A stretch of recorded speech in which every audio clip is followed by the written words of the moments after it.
So ito na mga ka-farmers, ito-transfer na natin yung mga inahin doon sa bago nating kulungan na ginawa. So yan yung mga itlog nila, oh, dami.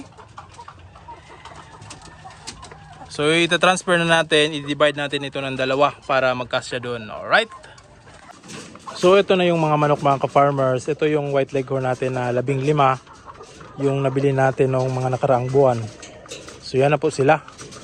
So ito na rin yung ating nagawa na breeding pen, elevated na breeding pen. So ang kagandahan dyan mga ka-farmers ay meron na silang dapuan, merong pugaran, at saka yung mga dumi nila nahuhulog lang sa ilalim. So hindi na tayo mahihirapang maglinis sa loob ng kanilang breeding pen dahil direkta na sa ilalim. So dito na lang tayo sa labas magpulot ng kanilang mga or maglinis ng kanilang mga dumi. So hindi na sila magagambala doon sa loob. So ang gagawin na lang nila doon ay kumain, uminom ng tubig, mangitlog. So yun lang yung routine nila. So lalagyan ko pa ng rooster baka bukas na dahil puputulan ko pa ng tahid yung rooster bago natin isalang dyan. So at least ito na set up na natin. At itong nagawa natin na PVC pipe, goods na goods talaga. So ito lalagyan ko pa ito ng ano dito para hindi mahulog yung mga patoka. So yan mga ka-farmers, maluwag yung area nila. So kasyang-kasya talaga. Tapos isang rooster, kagala yung mga manok natin dyan. Iitlog dyan at dito kukolektahin yung itlog. So dun sa kabila, maglalagay pa ako ng pugara na ganito. So magagawa pa ako ng isang ganito.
So ayan na mga ka-farmers, nilagay ko na yung mga roosters. So isang rooster dito at saka isa doon. So ayan sila. Ito yung mga tinanggalan natin ng palong noon. So ayan. Ito, 9 piraso doon, 8. So dito 8 babae at saka isang lalaki. Tapos doon 7 babae, isang lalaki. So kahit meron pa tayong extra na rooster, kahit 1 linggo o 2 linggo papalitan natin ng rooster, papalit-palit para hindi masyadong ma-stress yung roosters natin. Yan o.